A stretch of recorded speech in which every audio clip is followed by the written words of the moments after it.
Welcome. എല്ലാവർക്കും സ്വാഗതം. So what I am doing here now is just set the scene, just tell the people why we are here. So as we can see, it's not a huge crowd, but that's what I'm going to say. Like those people who are affected, a lot of those people who are affected, new migrant nurses, they are reluctant to come up front. IELTS. For passing that exam, they sit one time, two times, three times. If you pass by 5 times, I would say you are very good in English. So it's not an easy. So they go for these trainings, these coaching centers to get training for this IELTS exam, and that goes on. The coaching, the training goes on for 6 months, 5 months. Then they do sit for an exam, paying how much is it? $300? Is it 15,000 Indian rupees or something? Yeah, for one sitting, maybe more than that now. 35,000 for one sitting. Oh gosh, sorry, I didn't know. I'm old school, but like 15 years back I'm talking about. So 35,000 Indian rupees for one sitting of IELTS or OET exam. $700. Sorry, $700 is 35,000 Indian rupees. And how many sittings you've done? You've done 5 sittings, 6 sittings, even 10 sittings. So that much money and time you're spending for this English language requirement.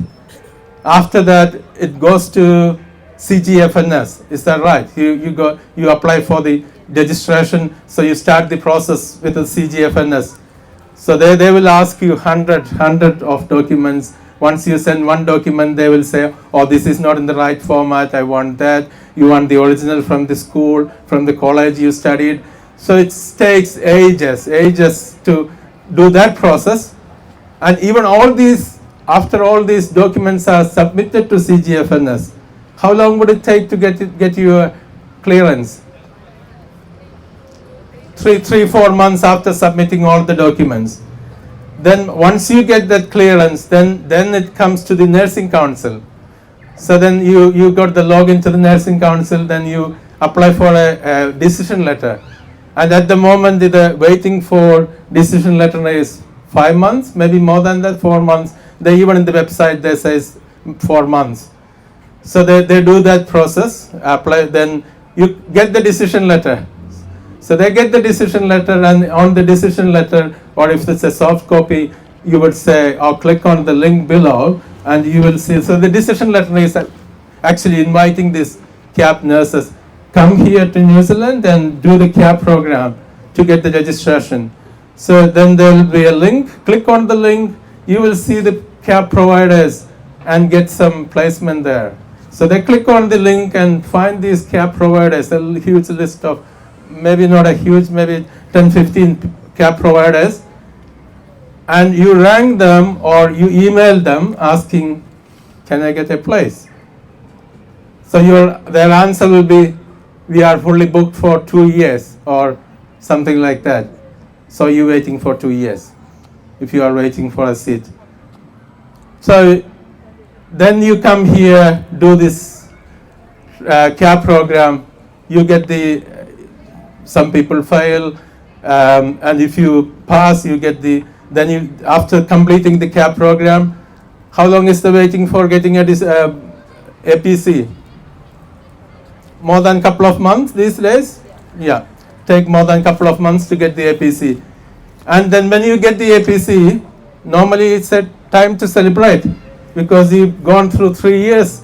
So when you calculate the time you started from applying from your language test through until you reach this point, it's almost 3 years or 4 years for some people, more than that. But you can't celebrate now even after getting the APC, because you are in trouble. You don't have you start applying for a job and you don't have jobs. So this is the journey that these people come across. So what we are here today is to make awareness to the community and also to the government agencies that these IQNs are here. They've gone through a lot of hard times. They spend a lot of money. So that's a different layer of this problem as well, the money and the exploitation that you get from the agencies.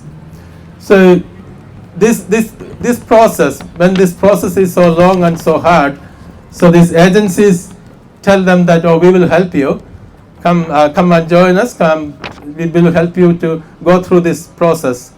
So they go there, and then the agencies have this agreement to sign, and there is a lot of unreasonable conditions on there. And some people ask, why do you want to go through these agencies? Why did you sign this agreement if there was unreasonable conditions?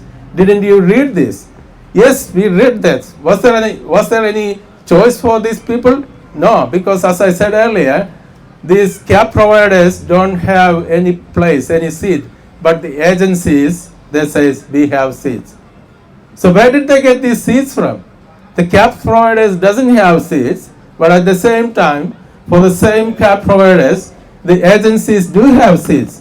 So there is a network, there is a link between these CAP providers and these agencies. Thus the CAP providers are selling these seats to these agencies, and it's giving the agency an opportunity to exploit these people. So they have this power, they have the seats with them. So they give you this agreement and saying, sign this agreement. So once you sign this agreement, you are stuck. So there is quite a lot of examples of issues from agencies and CAP providers. I'm not going to say all of those, but once for a lot of people, once they sign this agreement, they are stuck there. I can give you a simple example. So someone came to me saying that, so this person who said internationally qualified nurse, she came here through an agency, she did the CAP program, she passed the exam, she got the APC, she applied for a job in hospital. It was 4 or 5 months back. Lucky she got a job. She got a job in hospital.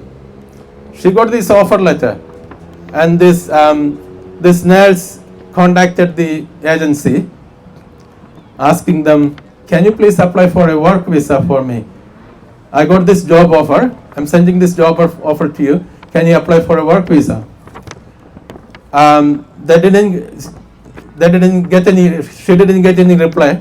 Then she again sent a message. They said, okay, we will look into it. So after 4 or 5 days, she tried phone call, left a message. They said they will call her back. After 1 week, the hospital contacting her asking, what's your visa status? Because they are worried. They are worried that whether this person will get visa or not. Do they have to look for another person to do this job? So she contacted them again, tried to call them. So 10 days, after 10 days, no reply from this agency. She somehow came to know about me. She contacted me and said, what should I do? Looks like I'm going to lose this job, because the HR person is contacting me asking, where is your visa? What's your visa status? I said, don't worry about the agency. You can directly apply for a visa. You don't need an agency to apply for a visa. You can directly go to immigration and apply for a visa with your job offer. She did that, and the HR was very supportive. They gave all the documents needed, and she did the application. And somehow this agency came to know that she already applied for a visa without them.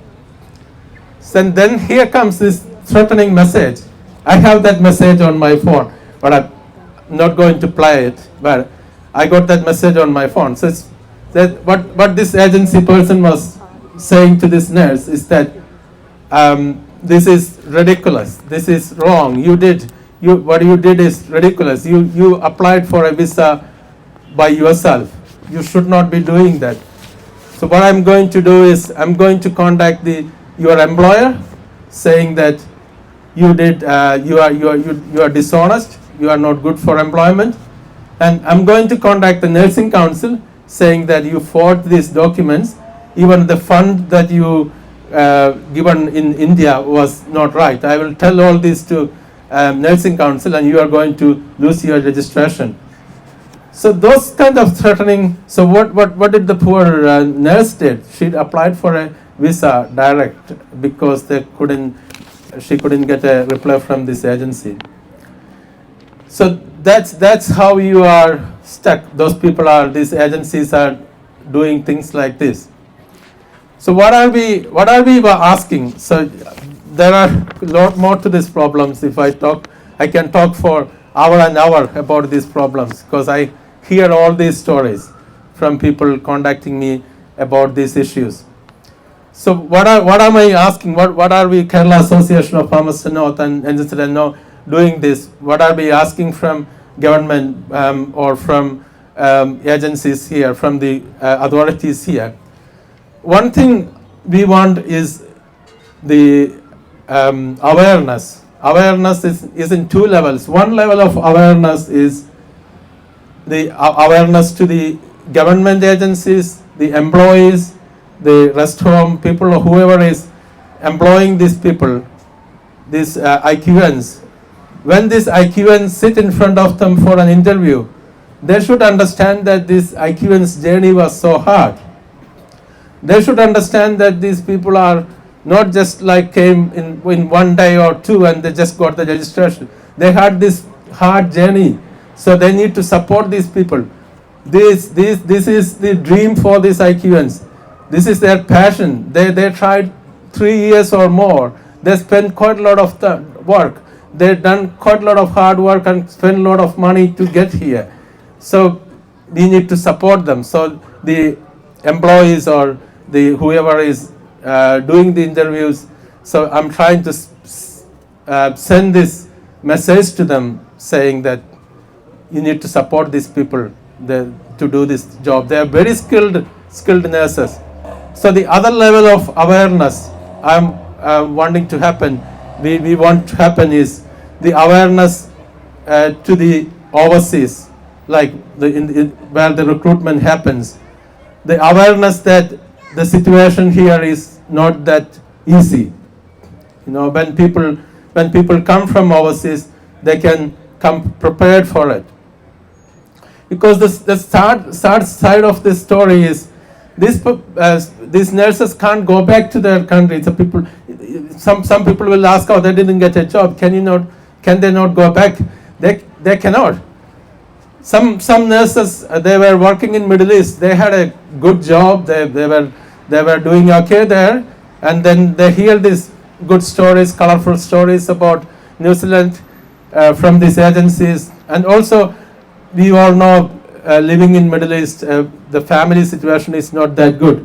They don't get that many opportunities to live with families and things like that. So they think they can come to this country, they get the job, so they spend all their hard-earned money, then they left that job which they had. So they can't go back to that job. Can they go back to their country where they come from? Probably not, because this family and this community has this expectation that these people has gone to New Zealand. Yes, they're gone. They will get a good job. They will spend money to support all of us, a wider family. That's a cultural thing. You know, when someone from family goes overseas, it's expected that they will earn this money and they will support the wider family. And also they borrowed money from money lenders. They borrowed money from banks. They even sold their property, their house, or $30,000-$40,000 they are spending for this whole process. With $40,000 you can build a house in India. So they're selling their property or they're selling whatever they have, their assets, and come here, and now they don't have a job. So when you say go back, where they're going back to? Like they lost all their money, and they can't even think of that. That's why some people even getting like in a stage that there is no hope. What do we do? And the other side of it is their visa problem. So they come for visiting visa for 6 months. And the CAP program will take 2 months, or for some people it will take 3 months. After that, you start apply for the APC. APC will take another month or 2. So almost by the time you get APC, 3-4 months is gone. Then you got 2 months to apply for a job. There are people sitting there without job for more than 6 months. For some people, their visa is finished or finishing, and they are worried they can't go back, and they are on a visiting visa. There is no income. You know the rent here, how much is the rent, and how much for the food. So what we are asking, so one part is the awareness that need to go through to the government agencies, to the employees here, to the overseas agencies. And the other area that we want some action is the visa problem. We want an open work visa at least for 1 year for these people. They are qualified nurses. They got the annual practicing certificate from Nursing Council saying that you can practice. They've done all these tests to prove that they are good enough to practice. So let the government give them a opportunity. Let the government give them a chance to look for the job. So they need an open work visa to look for a job, because a lot of these jobs are part-time jobs, casual jobs, doesn't qualify for a visa. But if they got a 1 year open work visa, they can get some experience. They can apply for a job, even if it's a casual. Sometimes it'll be a fixed term contract, 4 months, 3 months. So even they can go and they get some experience, and then they can survive. They get some money to survive. If they get a 1 year open work visa, they can do some jobs and get some money to survive. Is that right? Yes, that's the biggest problem for them. Like they most of them are 6 months visa. Some of them get 1 year visa, visiting visa, but after 6 months you have to exit. It's where you get the money to exit. So the exit means you have to go to India and come back. So that's another $5,000 flight ticket or something like that for the flight ticket to go back and come back again. So that's one of the main things that we're wanting from the government, to have some action. Of course, the other area is the controlling of the CAP providers and the recruitment agencies. At the moment, Nursing Council has no control over these CAP providers. And these CAP providers do these programs as they like. If you go to one CAP providers, they have a different program. When you go to another CAP provider, they have a different style of program. Some of them doing 1 day of 2 days of clinical placement and then 1 day of OSCE, and some people do 1 week of clinical placement, and some others don't even get a clinical placement. Actually, the Nursing Council direction says you need to have 260 hours for 6 weeks, I think it is. 6 weeks of clinical placement and 2 weeks of theory. That's actually the design of the CAP program by the Nursing Council. But these CAP providers, what they're trying to do is, they're trying to bring as many as people they can and get the money. Irrespective of they do 1 week or 6 weeks, there is no difference in the fees. They get the same fees. So if they can push these people through within 1 week, they get this money. So it's a business for CAP providers. It's a business. They earn a lot of money through this business. So I came across a nursing educator, a nurse educator, clinical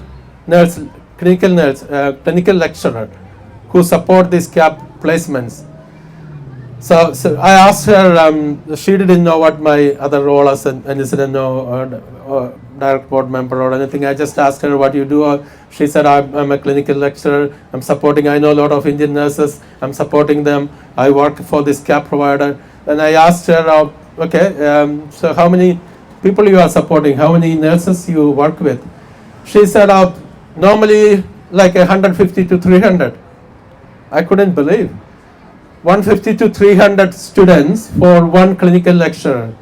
what sort of support these people are getting from this clinical lecturer. The nursing council directions is expected that like 15 to 20, maximum 15 to 20 nurses per clinical lecturer. But these CAP providers are employing 1 or 2 clinical lecturers where they do 300, 400 nursing students for CAP program. So they're not getting any support. So this is a business.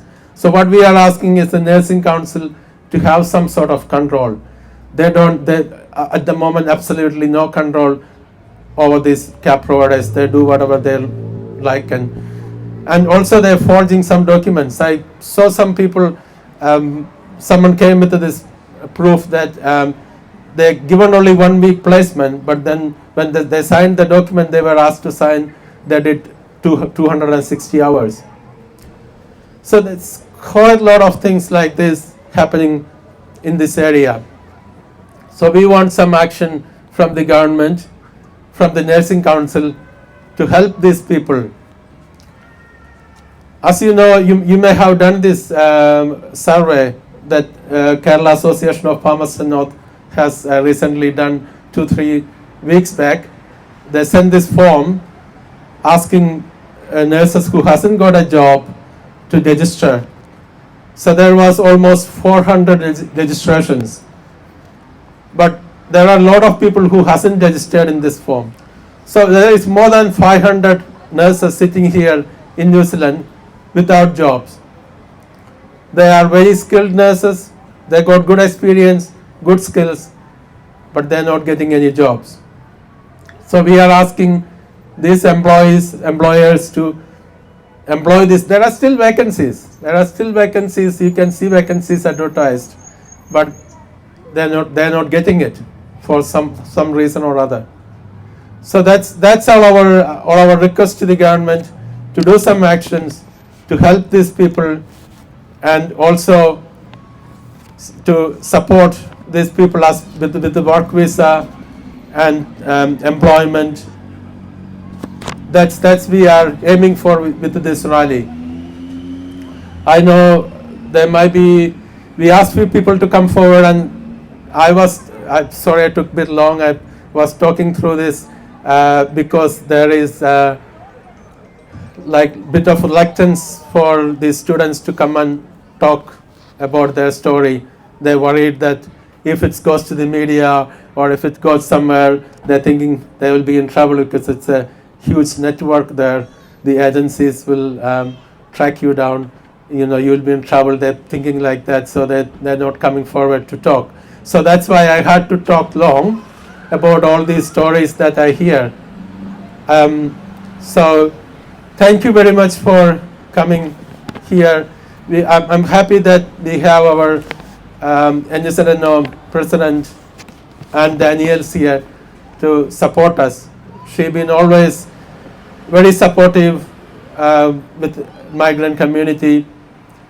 Even when I started as a board member, she contacted me a couple of times asking what sort of support you need. Just come and find me anytime and things like that. So she's here to support us, and we have meetings with MPs and all. We are doing other things in the background as well to help. I had few phone calls from the media asking about this. So hopefully that media attention will give us a bit more things and strong voice. So what we want is, we want our voice heard. This is a cry for help. We want some help. This is not a strike. This is not a protest. This is a cry for help. Oh good, thank you. Thank you, Mr. Saju Cherian, for putting their hardship in words. Hope our words been heard by the higher authorities, and we can expect some good news.